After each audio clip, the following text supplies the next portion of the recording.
अस्सलाम वालेकुम। अली हसन रिजवी आईआरसी इस्लामाबाद से आपकी खिदमत में हाजिर। नाजरीन, हस्बे मामूल हमारे साथ डॉक्टर मोहम्मद सगीर तशरीफ़ रखते हैं, जो क्लिनिकल साइकोलॉजिस्ट हैं और यहाँ पे आईआरसी इस्लामाबाद में बतौर डायरेक्टर सरअंजाम दे रहे हैं अपनी ड्यूटीज़। नाजरीन, आपके लिए हम मुख्तलिफ प्रोग्राम्स लेके आते हैं, जिसमें कि हमारा मकसद ये होता है कि हम आवाम को, आम लोगों को कुछ जो रोज़ाना के मसाइल हैं, उसके बारे में कुछ सॉल्यूशंस दे सकें। डॉक्टर साहब, आपके प्रोग्राम में आने का बहुत-बहुत शुक्रिया। जज़ाकल्लाह सर। सर, आज हम कुछ बहुत ही बुनियादी सी चीज़ एक ये लेके आए हैं कि जो पेरेंटिंग होती है, जो परवरिश करते हैं पेरेंट्स अपने बच्चों की, और सारे पेरेंट्स ये चाहते हैं कि हम अपने बच्चों की बेहतरीन परवरिश करें। जी, जी। कोई वालिदैन ये नहीं चाहते कि हमसे किसी किस्म की कोताही हो जाए। सर, बात ये है कि मैं ये पूछना चाहता हूँ, पेरेंटिंग का अमल शुरू कब से होता है किसी बच्चे की ज़िंदगी? देखिए पेरेंटिंग जो है ना स्टार्ट होती है अटैचमेंट से। बेसिकली माँ-बाप के अपने रवैये जो जिस तरीके से वो बच्चों के साथ कनेक्ट होते हैं और बच्चों के सामने जैसे वो अपने आप को एक्सप्रेस करते हैं इमोशनली और उन्हें जिस तरीके से कमांड करते हैं, ये सारी की सारी चीज़ें जो हैं वो पेरेंटिंग कहलाती हैं। पेरेंटिंग इसी को कहते हैं कि आप किस तरीके से बच्चों के साथ कनेक्ट हो रहे हैं, उन्हें कमांड्स कैसे दे रहे हैं और उनके साथ इमोशनल एक्सप्रेशंस किस तरह से कर रहे हैं और उन्हें किस तरीके से उनके साथ आप कनेक्ट होते हैं। सो पेरेंटिंग के साथ की जो चीज़ है वो अटैचमेंट है और ये अटैचमेंट डेवलप होती है और देन फिर हम पेरेंटिंग में भी उसके कुछ रिफ्लेक्शंस दिखाई देते हैं और ये तकरीबन 6 मंथ से जो है वो अटैचमेंट स्टार्ट हो जाती है। इवन जो जैसे बच्चा है, जो बहुत छोटे बच्चे होते हैं, इन्फेंट्स जो होते हैं, वो अपनी मदर्स को थ्रू स्मेल रिकॉग्नाइज़ करना शुरू कर देते हैं। तो बेसिकली बच्चे जो केयर गिवर्स होते हैं, पेरेंट्स यूजुअली और या कोई और ऐसी अटैचमेंट है जैसे जहाँ पे बच्चों के माँ-बाप नहीं होते तो कोई कोई और होगा जो जिसके साथ वो अटैच होते हैं। तो कोई ऐसी फिगर होती है हुँ। जो बच्चों की देखभाल कर रहे होते हैं, बच्चों को नर्चर कर रहे होते हैं, बच्चों को फीड कर रहे होते हैं और बच्चों के लिए most of the time available होते हैं। तो ये यूँ समझ लें कि 2 साल तक आपकी अटैचमेंट डेवलप होती है हुँ। और depending on your specific personality style और आपकी जो पेरेंटिंग है, वो इम्पैक्ट करती है बच्चों की अटैचमेंट भी और उसके साथ-साथ उसकी जो जो आपकी पेरेंटिंग है, उसकी रिफ्लेक्शंस दिखाई देना शुरू हो जाते हैं कि बच्चों के रवैयों से। जैसे कि वो इमोशंस कैसे एक्सप्रेस करते हैं, वो टेंट्रम, ज़िद या इस तरह की जो जो इमोशनल एक्सप्रेशंस है, वो किस तरीके से उनका इज़हार कैसे होता है और माँ-बाप के पीछे किस तरह से वो फ़ोकस करते हैं, देखते हैं और अटैचमेंट किस तरह से है माँ-बाप को या जो जो उनके केयर गिवर्स हैं। तो ये सारी की सारी चीज़ें जो हैं वो पेरेंटिंग और अटैचमेंट से रिलेटेड हैं। सर, जब हम बात कर रहे हैं ना अटैचमेंट की, जी। तो क्या ये दुरुस्त है कि अटैचमेंट एक तरीके से बच्चे का अपने माँ और बाप के ऊपर डिपेंडेंसी होती है, उसके ऊपर इन्हिसार करना, इसको हम अटैचमेंट कह सकते हैं? जी, अटैचमेंट का मतलब ये है कि बच्चा डिपेंडेंट हो माँ-बाप से, लेकिन जैसे-जैसे वो बढ़ेगा तो उसके अंदर ऑटोनॉमी और इंडिपेंडेंस को भी एडवोकेट करना है और वो इंडिपेंडेंटली कोई काम कर सके। फॉर एग्ज़ाम्पल एक छोटा बच्चा है, अब वो या माँ से अलग होके थोड़ी दूर फासले में जाके खेल सके ना, इंडिपेंडेंटली, सिक्योरली, ना कि वो माँ के साथ जैसे वो कहते हैं ना कि चिपक चिपक के रहना माँ के पल्लू के साथ और वो बार-बार माँ के साथ अटैच होता है और माँ के साथ ही उसके करीब ही रहता है या कोई और जो उसके साथ अटैचमेंट फिगर है, उसके साथ बड़ा करीब और बड़ी प्रॉक्सिमिटी में रहता है और वो प्रॉक्सिमिटी से दूर होना उसके लिए स्ट्रेसफुल है। तो ये जो डिपेंडेंसी है, ये पॉज़िटिव नहीं है, ये पॉज़िटिव नेगेटिव नहीं है। है। बच्चे को अलग होके खेलना चाहिए हुँ। और आपकी सर्विलेंस डिफरेंट होनी चाहिए और वो पॉज़िटिवली होनी चाहिए, ना कि वो out of anxiety, out of fear हो। जब माँ-बाप बच्चे को देखते हैं ना, हर वक़्त अवेलेबल होते हैं और जब बच्चे गिरता है तो बहुत ही एंग्ज़ायटी या ख़ौफ़ से जो है ना वो एक्सप्रेस करते हैं उस वक़्त बच्चे के सामने, "ओह! पता नहीं क्या हो गया? क्यों गिर गया? अच्छे से लगी तो नहीं?" इतना ज़्यादा उनका अपना जो है ना इमोशनल एक्सप्रेशन होता है। फ़ियरफुल, एंग्ज़ायटी वाला, पता नहीं बच्चा गया ऐसे दूर-दूर से दरवाज़ा खोल के आप बच्चे को ढूँढ रहे, बच्चा किस रूम में है। हाँ। तो वो आपकी एक्सप्रेशंस, आपकी चीज़ें बहुत ही यूँ समझ लें कि अच्छे से नोट कर रहे होते हैं, और वो फिर इन सिचुएशंस में बच्चे के अंदर भी वही इमोशंस, वही एक्सपीरियंसेस, वही एंग्जायटी और फ़ियर हम उस वक़्त उसको डेवलप कर रहे होते हैं। क्योंकि उन्होंने बच्चे ने मॉडलिंग करनी होती है, माँ-बाप को देखना होता है, और माँ-बाप के ही रवैये उसने अपनाने होते हैं। सर, एक नेचुरल फिनोमेना है, जानवर भी जब होता है, कोई परिंदा भी होता है, वो भी अपने बच्चों की केयर करता है, लेकिन जैसे-जैसे उसके बच्चे एक एज लिमिट में आते हैं और वो फिर पीछे हो जाता है, डिटैच हो जाता है। इंसानों में ये जो अटैचमेंट है, ये किस लेवल पे आके टॉक्सिक हो जाती है बच्चे ठीक के है, लिए? आपने जैसे हमने कहा है कि एक हद तक रहना है, nurturance, care, safety, security, enhance, और वो ये चीज़ें आपने मेक श्योर करनी है। हुँ, आपने बेसिकली इन चीज़ों का ख़्याल रखना है, और फिर जब वक़्त ज़रूरी होगा तो आहिस्ता-आहिस्ता आप पीछे हटते चले जाएँगे और बच्चे को एम्पावर करते चले जाएँगे। ये बेसिक, जिसे हम कहते हैं सिक्योर जो अटैचमेंट है, ये इसे कहते हैं कि सिक्योर अटैचमेंट डेवलप करनी चाहिए, जो बड़ी इम्पोर्टेंट और बड़ी ज़रूरी है। अब इसके बरअक्स अगर हम ये काम ना कर पाएँ बच्चों को, जैसे एक परिंदा है या कोई और मैमल्स हैं, वो आहिस्ता-आहिस्ता लेके चलते हैं, लेकिन एक पॉइंट पे आके एक एज, सर्टेन एज लिमिट है, फिर उसके बाद वो डिटैच हो जाते हैं, पीछे हट जाते हैं। इवन कुछ तो ऐसे होते हैं वो कि वो जो उनका जो सोर्स है, प्लेटफ़ॉर्म है, जहाँ पे वो रहते हैं, वो प्लेटफ़ॉर्म भी छोड़ देते हैं। वो बिल्कुल एक इंडिपेंडेंट प्लेटफ़ॉर्म पे चले जाते हैं, इंडिपेंडेंट सोर्स पे चले जाते हैं। हुँ। इस तरह से भी कुछ एनिमल्स हैं, कुछ बर्ड्स हैं ऐसे। लेकिन इंसानों में एक डिफरेंट जो है ना वो डेवलपमेंट हो रही होती है। तो डेफ़िनेटली हमने उसमें खुद एतमादी है। और खुद इन्हिसारी ये पैदा करनी है बच्चे के अंदर। और उसके लिए ज़रूरी है कि आपको आहिस्ता-आहिस्ता अपनी एंगेजमेंट है, वो पॉज़िटिवली विथड्रॉ करनी है, ना कि नेगेटिवली विथड्रॉ करनी है। और नेगेटिवली विथड्रॉ क्या, बच्चे को भी ज़रूरत है और आप एकदम से गायब हो गए। तो बेसिकली आपने पॉज़िटिवली विथड्रॉ होना है। फॉर एग्ज़ाम्पल जैसे हम बच्चों को स्कूल भेजते हैं, तो सबसे बड़ा चैलेंज यही होता है, स्कूल के अर्ली अर्ली एज में, कि वो डिटैच कैसे करें बच्चे। बच्चे माँ के साथ अटैच हैं, तो हम उन्हें कहते हैं यार आप स्कूल जाओ, हम कुछ मिनट कुछ देर रुकते हैं, हम यहीं पे ही हैं। तो बच्चा जो है अगर वो पाता है और माँ-बाप वहाँ पे नहीं है, देखता है, माँ-बाप नहीं है, तो वो बेसिकली उसमें अबैंडनमेंट डेवलप होगा। बेसिकली वो कुछ इमोशनल एक्सपीरियंसेस डेवलप करेगा, उस वक़्त सोचेगा कि यार मुझसे, मेरे साथ ये लोग अवेलेबल नहीं है, गायब हो गए, कहाँ गए, इन्होंने ऐसा क्यों किया है? और हालाँकि ऐसा हो कि माँ-बाप टाइम टू टाइम आए, फॉर एग्ज़ाम्पल लंच ब्रेक में आए और बच्चे को विज़िट करें, देखें और उसे कहें कि ओके, मैं भी ब्रेक से हूँ, या मैं भी अभी आया था, मैं देखने आया था, हम इधर ही हैं, आप अपना काम करो, कंटिन्यू करो, अपनी उस पे टीचर के साथ रहो, हम वापस आते हैं।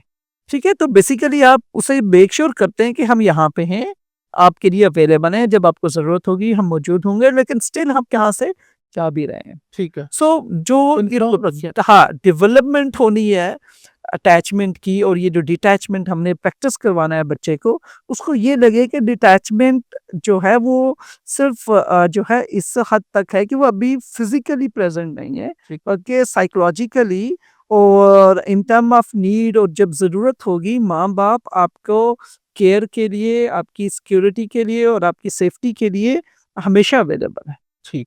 सो ये जो सेंस है ना, सेंस ऑफ सिक्योरिटी, ये बच्चों के अंदर सिक्योर अटैचमेंट डेवलप करती है, ठीक। जिससे उनके अंदर पॉजिटिविटी, उनके अंदर सेल्फ एस्टीम, उनका सेल्फ कॉन्फिडेंस, और वो खुद को भी पॉजिटिवली एट्रीब्यूट करते हैं, अपने साथ भी उनका एक पॉजिटिव कनेक्शन डेवलप होता है, हुँ। और एज वेल एज उनका जो पॉजिटिव डेवलपमेंट होती है वो लोगों को किससे रिलेटेड भी होती है, कि लोग भी अच्छे हैं, पॉजिटिव हैं।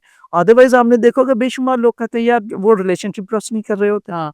लोगों को ट्रस्ट नहीं करते, या स्केप्टिकल होते हैं कि यार लोग धोखेबाज हैं, लोग फ्रॉडिये हैं, लोग ये करते हैं, लोग वो करते हैं, हुँ। और आप इस लोगों को ट्रस्ट ही नहीं करते, और नतीजा क्या निकलता है कि आप रिलेशनशिप में स्ट्रगल करते हैं, आप अव्वल तो रिलेशनशिप में जाते ही नहीं हैं, अवॉइड करते हैं, अलग रहते हैं, एंटी सोशल होना शुरू हो जाते हैं। तो इस तरह की बेशुमार कॉम्प्लिकेशंस डेवलप होती हैं over the period of time, अगर आपकी अटैचमेंट ठीक से ना हो, और हम अटैचमेंट को अच्छे से देखें ना।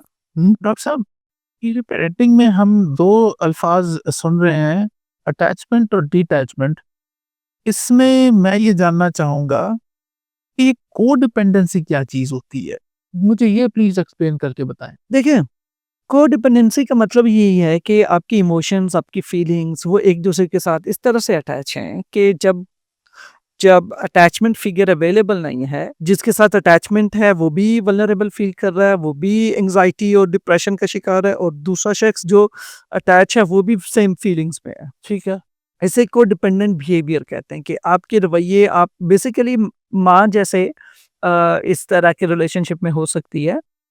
कोई भी लव्ड वन हो सकता है जो बच्चों के साथ इस तरह से अटैच हो जो कि कोडिपेंडेंसी काज़ कर दे। तो वो बेसिकली बच्चों को हमेशा अपनी आँखों के सामने हाँ। अपने हाथों से ही खिला के और अपनी मौजूदगी में ही सारे उसके काम करके इतना वो डिपेंडेंसी क्रिएट कर लेते हैं बच्चे के अंदर कि वो सारी चीज़ें खुद से करना श्योर कर वो करते हैं, अश्योर करते हैं कि मैं खुद करूँ।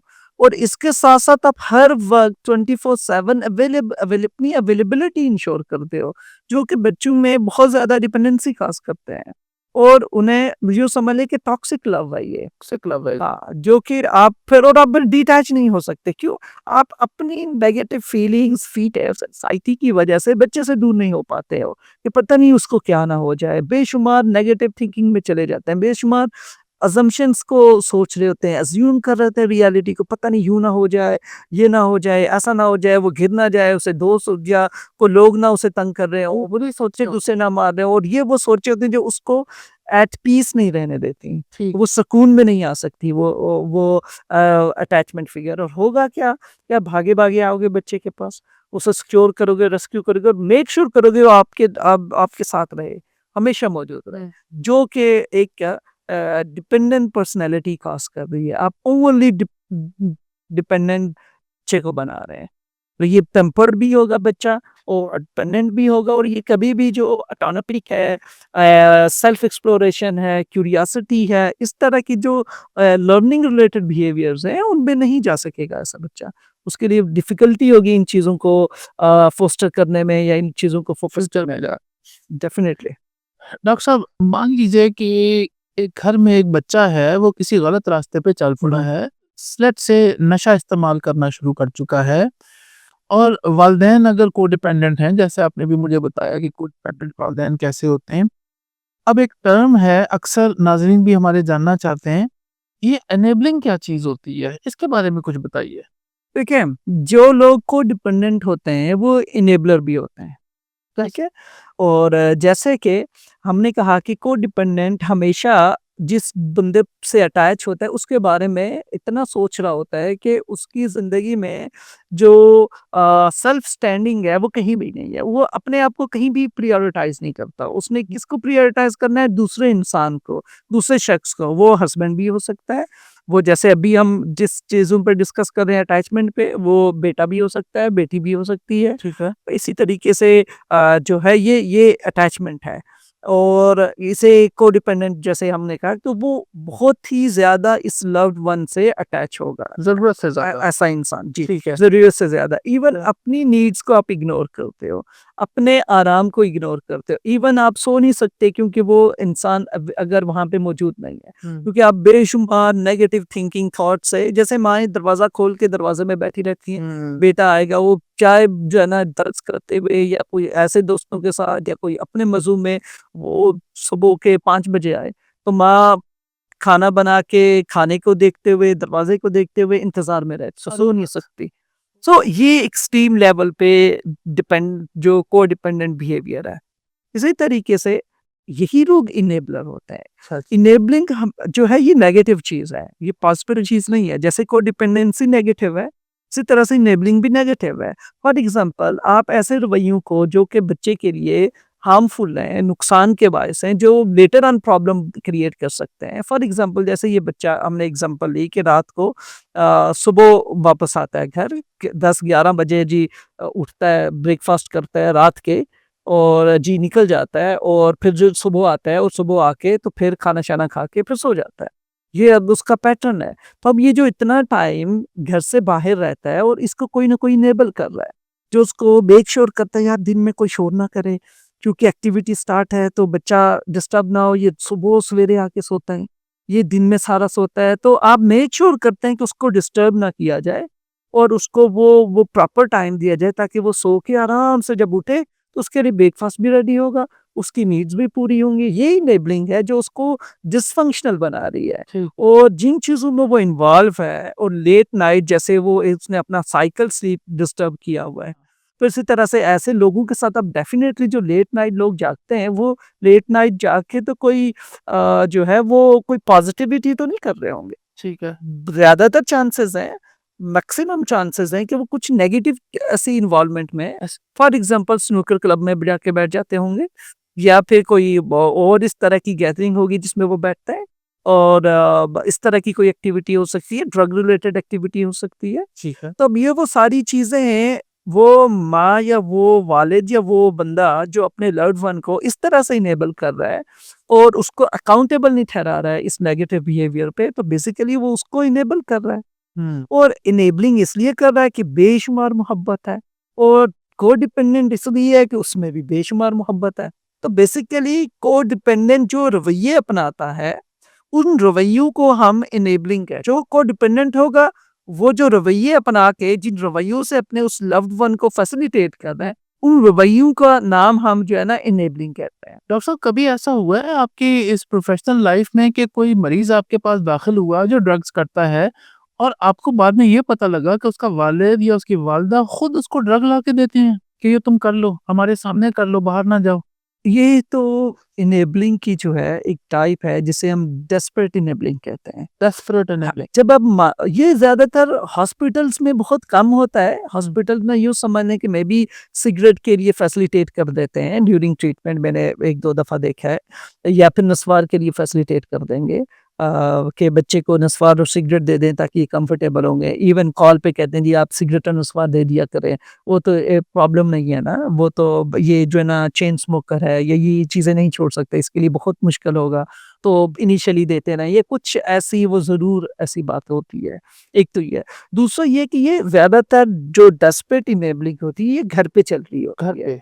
ताकि यार शोर-शराबा ना हो, मोहल्ले वाले ना सुने, लोग क्या कहेंगे कि यार ये घर में कितना शोर मचाता है। तो बगैर जो है ना शोर-शराबे के मामला सेटल हो जाए, तो ये भी एक किस्म की वो जो बंदा है वो इनेबलिंग आपके अंदर एक आपको ब्लैकमेलिंग कर रहा है इमोशनली और आप उस ब्लैकमेलिंग में इसलिए जा रहे हैं क्योंकि आप इनेबलर हो और आप एक कोडिपेंडेंट हो। तो जो लोग कोडिपेंडेंसी के शिकार होते हैं, वो डेस्परेट लेवल पे चले जाते हैं जब उन्हें लगता है कि यार ये बंदा नहीं वापस आने वाला और इसने हमेशा शोर-शराबा ही करना है, तो इससे बेटर है कि ये किसी कमरे में बैठे, हम इसे ये नशा दे दें, ये चुप करके करे और शोर-शराबा ना करे, अपने काम से काम रखे। क्राइसिस ना खड़ा हो। क्राइसिस ना क्रिएट हो। इसे डेस्परेट इनेबलिंग कहते हैं कि जब आपको लगता है आप रियलिटी से जान लेते हैं और आप मायूसी का शिकार हो जाते हैं कि यार अब कुछ नहीं बदलने वाला। ये जी नहीं बदलने वाला, अब इसको ऐसे ही रहने दो जैसे ये है। उसको अपने हाल पे छोड़ देते हैं। ये भी जो है एक इनेबलिंग की किस्म और ये भी नेगेटिव। है। हाँ, जैसे हमने कहा था ना कि एक ऐसी किस्म है कि जिसमें आप नहीं जानते हो या रियलिटी से वाकिफ नहीं हो, हकीकत नहीं जानते लेकिन मोहब्बत बेशुमार है और आप बच्चे की केयर कर रहे हैं out of care, out of love, उसको इस तरह से माहौल फ्राहम किया हुआ है कि वो लेटर ऑन ड्रग एडिक्शन की तरफ माइल हो सकता है या वो उसके अंदर इतना आप उसको ओवर फीडिंग या ओवर ईटिंग पे लगा के रखा हुआ है, वो ओबेसिटी के शिकार हो सकता है। वो जो है वो फिज़िकली इनएक्टिव लाइफ़स्टाइल जो सेडेंटरी लाइफ़स्टाइल है उनका शिकार हो सकता है। फ़ास्ट फूड पे शिफ्ट हो जाएगा या वो फ़िज़ी ड्रिंक्स पे शिफ्ट हो जाएगा। वाटर इनटेक नहीं रहेगा, नहीं मेरा बच्चा आप दे रहे हो, दे रहे हो, दे रहे हो, उसको डायबिटिक बना सकते हैं। या अगर किसी के अंदर डायबिटीज़ है तो आप उसको फिर भी मीठा खिलाते जा रहे हो तो उसका क्या हाल होना है? क्योंकि आपको नहीं पता कि ये मीठा उस डायबिटिक इंसान के लिए कितना डेंजरस है।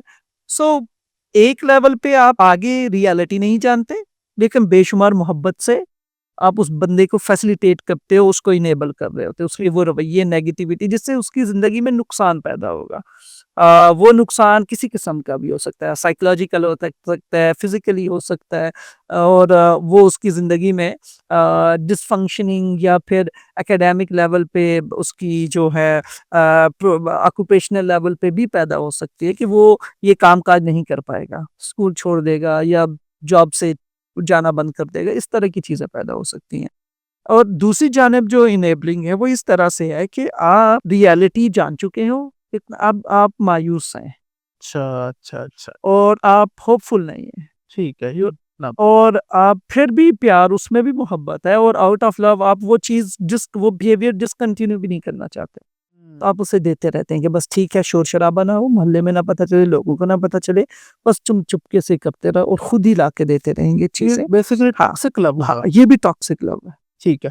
अच्छा डॉक्टर साहब देखिए, पेरेंट्स हैं, वो अपने बच्चे का भला भी चाहते हैं और जैसे आपने अर्ज़ किया कि वो इतने ज़्यादा टॉक्सिक लव में एंगेज हो चुके होते हैं कि उनको डिटैच होना मुश्किल हो रहा होता है। जी, कैसा तरीका हो कि एक बच्चा जो नशा इस्तेमाल करना शुरू हो गया है घर में, उसके पेरेंट्स उसके साथ बैठ के बातचीत भी करनी शुरू कर दें, उसको कन्फ्रंट भी करना शुरू कर दें और ताल्लुकात भी खराब ना हो बच्चे से? देखिए, ये जैसे हमने कोडिपेंडेंसी डिस्कस की, इनेबलिंग डिस्कस की, ये उस लेवल पे प्रॉब्लम्स आ चुके होते हैं कि जो बगैर किसी इंटरवेंशन के उस वक़्त इन्हें रिकॉग्नाइज़ और आइडेंटिफ़ाई करना भी मुश्किल हो जाता है। इवन वो इसको आइडेंटिफ़ाई नहीं कर रहे हैं कि there is a need to change those behaviour, even आपको कुछ प्रोफ़ेशनल हेल्प की ज़रूरत है। तो यहाँ पे वो मकाम है जहाँ आपको प्रोफ़ेशनल हेल्प की ज़रूरत है कि इन चीज़ों को कैसे आप दोबारा से सेटल डाउन कर सकें और ये जो पेन और एक डाउनवर्ड जो आपका एक नेगेटिव साइकिल है अफेक्टिविटी का, इमोशनैलिटी का, इससे कैसे निकला जाए। तो उसके लिए एक तो प्रॉपर ट्रेनिंग और प्रॉपर प्रोफेशनल हेल्प सीख करनी चाहिए, उसकी ज़रूरत है, एक। ठीक। दूसरा ये है कि समहाउ आप आइडेंटिफ़ाई करें कि यार ये जो सब कुछ चल रहा है, जैसे आज की जो डिस्कशन है, इस in light of this discussion आप बेसिकली ये जान पाएँ या इस लेवल पे पहुँच जाएँ कि आप जान सकें कि यार ये प्रॉब्लम्स हैं, इश्यूज़ हैं। फर्स्ट स्टेप ये है कि आइडेंटिफ़ाई कर लें कि ये प्रॉब्लम है। अब जो अगला स्टेप ये है कि अब हमने इसको डील कैसे करना है, ठीक कैसे करना है, क्योंकि मसला काफ़ी जो है वो सीवियर लेवल पे पहुंचा हुआ है। तो जब सीवियर लेवल पे प्रॉब्लम है तो उसको आइडेंटिफाई करने के साथ-साथ आप एज़ अ टीम बैठें, सारे घर वाले मिलके, उसमें बहन-भाई हैं, माँ-बाप हैं, उन लोगों को इन्वॉल्व करें जो स्टेक्स होल्डर हैं, वो बैठें और बैठ के उस बच्चे से रिलेटेड प्लानिंग करें कि यार ये कैसे इन रवैयों को ख़त्म किया जाए और कैसे अकाउंटेबिलिटी को प्रैक्टिस करना शुरू करें। जी। हम कैसे अकाउंटेबल कर सकते हैं इस बच्चे को डिफरेंट चीज़ों पे और स्लोली ग्रेजुअली एक-एक करके अपना वीकली गोल बनाएँ कि इस वीक में हमने ये एक चीज़ अच्छा, हासिल करनी है। फॉर एग्ज़ाम्पल ठीक। एक बच्चे की रूटीन ऑल टुगेदर चेंज है। जैसे हम अभी बात कर रहे थे कि वो अगर सुबह फजर के बाद सोता है और जो है वो शाम में कहीं 4 बजे 5 बजे और सारी रात जागता रहता है, तो इसको शिफ्ट करना है। इसके लिए एक एक प्लान और सारे मिल के बैठ के एक लिखलाए अमल बनाएँ कि 1 वीक में हम ये गोल अचीव करते हैं कि हम रात पे वापस शिफ्ट होते हैं ठीक है, और दिन में जाके अपने काम-काज कर सकें। ठीक है। फिर दूसरा ये है कि इन एक तो अकाउंटेबिलिटी डेवलप करने का सोचें और दूसरा समहाउ आपने रिस्पॉन्सिबिलिटी प्रैक्टिस करनी है अच्छा, उस बंदे के अंदर कि वो बंदा अब थोड़ा-थोड़ा रिस्पॉन्सिबिलिटी को प्रैक्टिस करना शुरू करे और उसे कैसे सपोर्ट सिस्टम आप दें, ये जो लोग स्टेक्स होल्डर बैठे हैं, ये उस बच्चे को सपोर्ट भी करें पॉजिटिवली। अच्छा, अकाउंटेबिलिटी भी है, हम आपसे पूछेंगे कि आप ऐसा कर रहे हो या नहीं कर रहे हो। ठीक है, एक कंटिन्यूअस जो पैरेंटल मॉनिटरिंग है वो भी हम आपके साथ रखेंगे। ठीक है। हम आपको मॉनिटर करते रहेंगे और इसके साथ-साथ आप जब जहाँ कभी भी आप शॉर्टफॉल है, आपके लिए मुश्किल हो रहा है, आप डिफ़िकल्टी फ़ील कर रहे हैं, आप चैलेंजिंग है, स्ट्रगल कर रहे हैं, वहाँ पे हम आपकी सपोर्ट भी करें। हाँ, ठीक। तो ये एक पॉजिटिव एनवायरनमेंट क्रिएट होना कर पड़ेगा आपको जिससे आप उस बंदे को चेंज कर सकते हैं। जी। लेकिन अगर आपको लगता है कि अब इस लेवल पे भी अब इंटरवेंशन पॉसिबल नहीं है, ये भी नहीं हो सकता, हाँ, तो then definitely professional help seek करनी होगी। आपको पहले अपने ऊपर काम करना होगा, सेशंस लेने होंगे ठीक है। ताकि आप आइडेंटिफाई कर सकें उन पैटर्न्स को और उन पैटर्न से रिलेटेड कोई ना कोई एक फिजिबल जो एक्शन प्लान है वो डेवलप करना होगा। यानी बच्चे से बातचीत कैसे करनी है पहले वो साइकोलॉजी से सीखना भी पड़ेगा। Good that's right. डॉक्टर साहब एक बिल्कुल डिफरेंट सा एक मेरा सवाल है। कई ऐसे हमारे बच्चे बच्चियां हैं जो मुल्क से बाहर तालीम हासिल करने के लिए नौकरी के लिए जाते हैं। अब वो जो बात हम शुरू में कर रहे थे ना कि पेरेंट्स की अटैचमेंट, अब वक्त आ गया, बच्चा बड़ा हो गया है, ठीक है। अब उसने मुल्क से बाहर या शहर से बाहर कहीं जाना है अपने फ्यूचर के लिए, तो पेरेंट्स कैसे उस फेज से गुजरे, अपने बच्चों से कैसे इमोशनली डिटैच हो, इसके बारे में थोड़ा सा गाइडेंस। देखिए जैसे-जैसे हम बड़े होना शुरू होते हैं ना, जैसे मैंने कहा कि जो इनिशियल अटैचमेंट है ना, वो तकरीबन 2 साल के बाद उसके रिफ्लेक्शंस आना शुरू हो जाएँगे कि वो बच्चा कैसे बिहेव करता है और कैसे बातचीत करता है, उसकी इमोशनल एक्सप्रेशंस क्या हैं, वो इमोशंस को कैसे देखता है, वो लोगों को कैसे पर्सीव कर रहा है, खुद को कैसे पर्सीव कर रहा है। ये सारी चीज़ें रिफ्लेक्ट करना शुरू हो जाती हैं और फिर सम ऑफ स्कूलिंग स्टार्ट हो जाती है। बच्चे के ज़िंदगी में पूरे अगर दिन की बात करें तो बेशुमार उसमें ऐसे मौक़े या ऐसे टाइम्स विंडोज़ होती हैं जिस पे वो माँ-बाप के या उस अटैच्ड फिगर के साथ नहीं है, ठीक है। ठीक है? वो स्कूल पे है, उसने जो है ना 12 बजे के बाद आना है। फिर इसी तरह से वो अगर मदरसे वग़ैरह जा रहा है, मस्जिद की तरफ जा रहा है या वो काजी साहब के पास है तो उसने कुछ ऐसा वक़्त गुज़ारना है जिसमें माँ-बाप नहीं होंगे। हुँ। फॉर एग्ज़ाम्पल वो माँ-बाप जो हैं वो डिनर पे हैं, किसी शादी को अटेंड करने गए हुए हैं या कहीं आउट ऑफ कंट्री जा रहे हैं या किसी तो वो बेसिकली आहिस्ता-आहिस्ता बच्चा जैसे बड़ा होता है तो उसकी अटैचमेंट में वो जो है ना वो जो डिपेंडेंसी और जो एंग्ज़ायटी का लेवल और वो जो फ़ियर है वो समहाउ सेटल डाउन होना शुरू हो जाता है और आप इंडिपेंडेंट होने को प्रेफ़र करते हैं और इंडिपेंडेंट होने लगते हैं। और बच्चे को पता है कि माँ-बाप लेट आ जाते हैं। आ जाएँगे शाम में या वो इस काम के लिए गए हैं, बाज़ार गए हुए हैं, मार्केट गए हुए हैं, ग्रोसरी के लिए गए हुए हैं।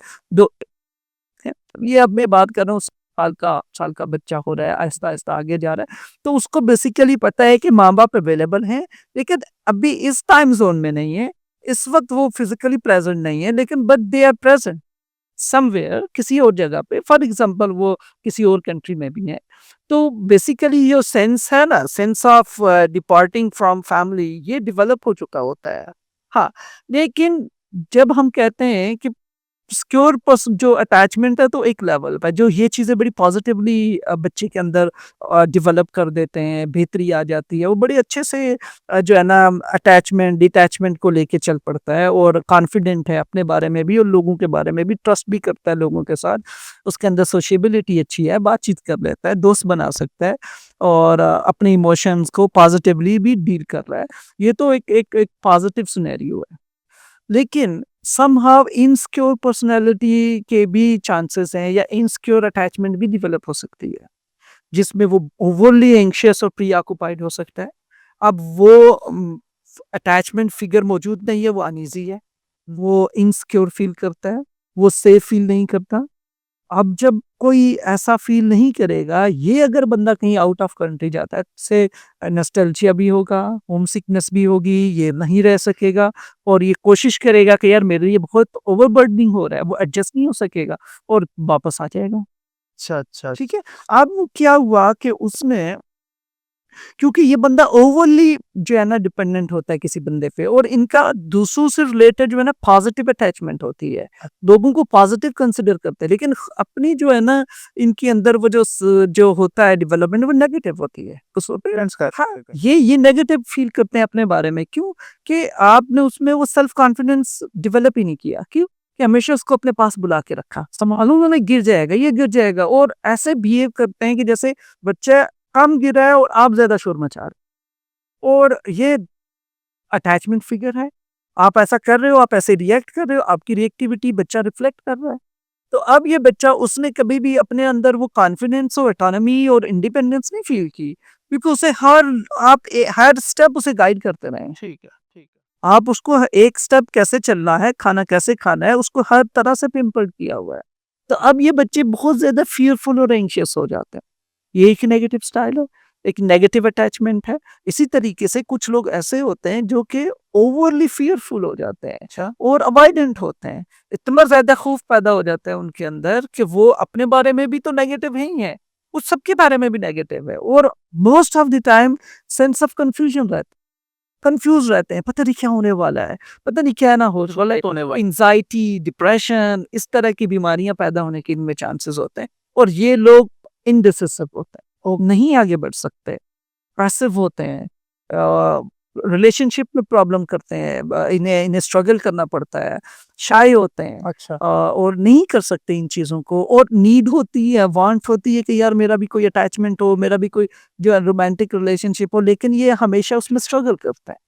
क्योंकि बहुत ज़्यादा ये फ़ियरफुल होते हैं। खौफ में होते हैं, इन्हें लगता है शायद ये बंदा ठीक ना हो, मैं ठीक नहीं हूँ, मुझसे नहीं हो सकेगा, तो नेगेटिवली खुद को एट्रीब्यूट किया वो। ये अब एक है। इसी तरह से कुछ लोग इससे टोटली अपोज़िट भी होते हैं, जो बस मैं ही मैं हूँ, उनका अदर्स पर्सपेक्टिव नहीं डेवलप होता, वो लोगों को ट्रस्ट नहीं करते, स्केप्टिकल होते हैं, लोगों को शक की निगाह से देखते हैं, एम्पैथी नहीं होती, लैक ऑफ एम्पैथी है। वो बस अपने आप को ही देखते हैं। हमदर्दी नहीं लगती नहीं, लोगों हाँ, के लिए। उनकी इमोशनैलिटी टोटली डिफरेंटली सामने आती है, वो मास्क कर रहे होते हैं अपने इमोशंस को। वो रोमांटिक रिलेशनशिप में नहीं जाते क्योंकि वो too much closeness, attachment, intimacy वो ये उसमें वो अच्छा फील नहीं करते क्योंकि ये जो है इस तरह से डेवलप हो जाती है उनकी अटैचमेंट चाइल्डहुड से रिलेटेड। तो अब ये डिफरेंट काइंड ऑफ अटैचमेंट है जिसको फोकस करने की ज़रूरत होती है। और डेफिनेटली जब आप आइडेंटिफाई कर लेते हैं कि यार मेरा ये स्पेसिफिक अटैचमेंट है या मैं इस तरह से फील करता हूँ या मैं रिलेशनशिप में स्ट्रगल कर रहा हूँ, मैं वर्क प्लेस पे स्ट्रगल कर रहा हूँ, मुझे लोगों पे ट्रस्ट करने में मसला होता है या मुझे लोगों के साथ कनेक्ट होने में मसला होता है, मैं एंग्जाइटी या मैं खौफ महसूस करता हूँ, तो ये आइडेंटिफिकेशन जब हो जाए तो देन जो है ना एक न्यू एवेन्यू ओपन होता है क्या with practice, with counselling, with treatment. आप उन पैटर्न्स को आइडेंटिफाई करें, अपनी वो ट्रॉमा देखें कि कौन से ऐसे ट्रॉमा हैं, कौन सी ऐसी चीज़ें हैं जो आप जिनसे आपकी आप अपने चाइल्डहुड में वो उन चीज़ों से निकले हैं, गुजरे हैं। तो फिर आप कैसे इन फीलिंग्स को रिपेयर करना शुरू करें स्लोली ग्रेजुअली और definitely with the passage of time आप एक प्रॉपर सिक्योर अटैचमेंट डेवलप कर सकते हैं। आप पॉजिटिव कोपिंग स्किल डेवलप हो सकती है। ठीक। और ये बेसिकली जो पॉजिटिव सेल्फ एस्टीम है, सेल्फ एफिकेसी है, रिलेशनशिप बनाना, सपोर्ट दूसरों से हासिल करना, वार्मथ और अटैचमेंट, एम्पैथी फील करना, ये आपके अंदर एक मेंटल टफनेस और रेजिलियंस क्रिएट करती है। ठीक है। तो आप अगर पहली चीज़ है कि आप में साइकोलॉजिकल इलनेस डेवलप नहीं होती। अगर डेवलप हो जाता है कोई ऐसा ऐसा सिचुएशन जिसमें एंग्जायटी या डिप्रेशन या कोई ऐसी मेंटल हेल्थ कंडीशन होती है, उसकी सेवेरिटी इतनी ज़्यादा नहीं होती है और आप बड़े अच्छे से उसको ओवरकम कर लेंगे with the passage of time और आप कोप करने में और बहुत अच्छे से बड़े जल्दी रिकवरी में आएँगे। तो ये सारी की सारी जो है रियलिटी है और जिस पे फोकस करने की ज़रूरत है। आइडेंटिफाई करने की ज़रूरत है, अपने मसाइल खुद देखें, जानें और देखें कि आप बेसिकली बिहेव कैसे कर रहे हैं और आपकी इमोशंस क्या हैं, आपकी फीलिंग्स क्या हैं और आप अपनी लाइफ में किन चीज़ों से घबराते हैं, फियर्स क्या हैं बेसिकली। ठीक है। तो जब आप इन फियर्स को आइडेंटिफाई कर लेंगे, तो मेरे ख्याल से बहुत आसानी से आप थ्रू प्रोफेशनल हेल्प इन चीज़ों को, इन कंडीशंस को ओवरकम कर सकते हैं। ऐसा नहीं है कि अगर चाइल्डहुड में आपने कोई एक specific type of attachment develop कर ली, तो अब वो थ्रू आउट लाइफ चेंज नहीं होने वाली, ऐसा नहीं है। आप उसे चेंज कर सकते हो। हाँ, मेहनत करनी पड़ेगी ठीक। आपको क्योंकि आप काफ़ी सालों से वो कोपिंग मैकेनिज़्म यूज़ करते रहे हैं। फॉर एग्ज़ाम्पल अवॉइडेंस है, लोगों से मिलना ही नहीं है। चुप करके रूम में बैठना है, तो आप पिछले 5 सालों से ऐसा कर रहे हैं इंट्रोवर्ट। तो आप पिछले 5 सालों से इस तरह से आपने सोशल एंग्ज़ायटी और लोगों से दूर होना, लोगों को ट्रस्ट ना करना प्रैक्टिस किया हुआ है। बेसिकली आपके जो है ना वो जो जिसे कहते हैं ना मेंटल फ्रेमवर्क, स्कीमा डेवलप हुआ है ऑलरेडी। आपने स्पेसिफिक बिलीफ पैटर्न्स रख लिए हैं अपने दिमाग में, जो जिनके थ्रू आपने अपना बिहेवियर जो है ना वो डेवलप करना है या अपने बिहेवियर को बेसिकली रेगुलेट करना है, इमोशंस को रेगुलेट करना है। वो बिलीफ पैटर्न ये है कि भी लोग ठीक नहीं है बस। ऐसा ही। अब लोग नहीं ठीक हैं, लोग लोग जो है ना वो ट्रस्टवर्दी नहीं है, तो मैं कैसे किसी को किसी के साथ रिलेटेड फील कर सकता हूँ? मैं कैसे किसी से रिलेशनशिप बना सकता हूँ? मैं कैसे जो है ना अपनी वाइफ को ट्रस्ट करूँ या मैं कैसे मैरिज के लिए हाँ कर दूँ? सही। तो बच्चे आपने देखा होगा जब उनके रिश्तों की बात होती है तो बेशुमार साइकोलॉजिकल स्ट्रेस, एंग्जायटी, टेंशन से गुजरना पड़ता है। अक्सर देखा है। क्यों वो घबराते हैं इस चीज़ से? क्योंकि रिस्पॉन्सिबिलिटी आते हुए देखते हैं और वो स्ट्रगल कर रहे थे अपनी फीलिंग्स के साथ। हम जा रहे हैं किसी के साथ अटैच होना है, किसी के साथ रहना है। कैसे रहेंगे? कैसे डील करेंगे? ये वो फ़ियर्स हैं जो कई दफ़ा लोग शादी से भाग जाते हैं। हाँ। अक्सर शादी के डिसीजंस को विथड्रॉ कर लेते हैं। नहीं, नहीं, नहीं अभी टाइम है या मैं ये कर लूँ, अभी टाइम है। बेसिकली आप टाइम गेन कर रहे होते हो क्योंकि अपने साइकोलॉजिकल कुछ फ़ियर्स हैं जिनके साथ आप गुज़र रहे हो। इन चीज़ों को देखने की ज़रूरत है। ठीक है। और इसके साथ-साथ जो जो हम डिस्कस कर रहे थे, तो जैसे-जैसे जब हम प्रैक्टिस करते हैं रिकवरी को, तो हम बेसिकली इन स्कीमा को जो हमने डेवलप किया हुआ है, इनको आहिस्ता-आहिस्ता रीशेप करते हैं। ठीक है। इनमें नई चीज़ भी ऐड करते हैं, नहीं यार ख़ैर है, ठीक है, ऐसा हुआ था पास्ट में, लेकिन सारे लोगों को ऐसा नहीं होते, लोग डिफरेंट भी होते हैं। हम ट्रस्ट डेवलप कर सकते हैं, पॉजिटिव इमोशंस डेवलप किए जा सकते हैं। हाँ, किसी को ट्रस्ट किया जा सकता है, अच्छे से बात की जा सकती है, आप रिक्वेस्ट कर सकते हो, तो आप slowly gradually self confidence regain करते हैं, आपका सेल्फ स्टीम अच्छा होता है, आप रीच आउट करने लग जाते हैं और आप इंकरेजिंग फील करते हैं। देखिए, it's a process and it's a continuous struggle. Unacceptable. या डेफिनेटली। बच्चा छोटा है, माँ-बाप की अटैचमेंट बहुत ज़्यादा है। बच्चा आहिस्ता-आहिस्ता बड़ा होना शुरू हो गया। मैं ख़ास तौर पे डॉक्टर साहब वालिद के किरदार के हवाले से पूछना चाहता हूँ। जी। सर वो कैसा एक लाइन है जिसमें कि हम ये कह सकें कि बस बच्चों के साथ दोस्ती, दोस्ती, दोस्ती, लेकिन एक ऐसा टाइम आता है जब बाप को बाप का रोल निभाना पड़ता है।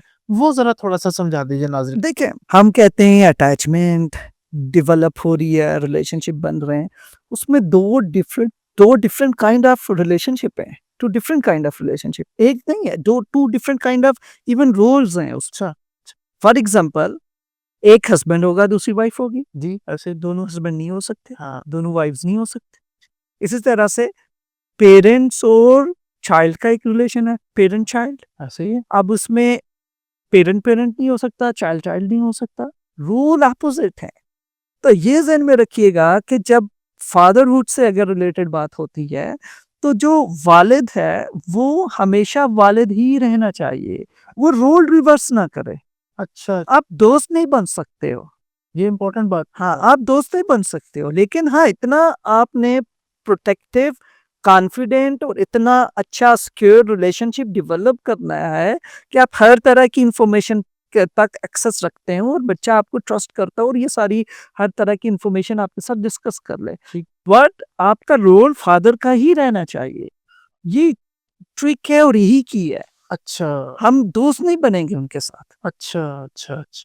क्योंकि दोस्तों के साथ बात डिफरेंट लेवल पे होती है। तब जब दोस्त होते हैं वहां पे अकाउंटेबिलिटी नहीं होती और वहां पे बिल्कुल। रिस्पॉन्सिबिलिटी नहीं होती। आप अकाउंटेबल नहीं ठहरा सकते और अकाउंटेबिलिटी हमें चाहिए, हमें मॉनिटरिंग चाहिए और हमें सर्टेन चीजों पे नो कहना है। ठीक।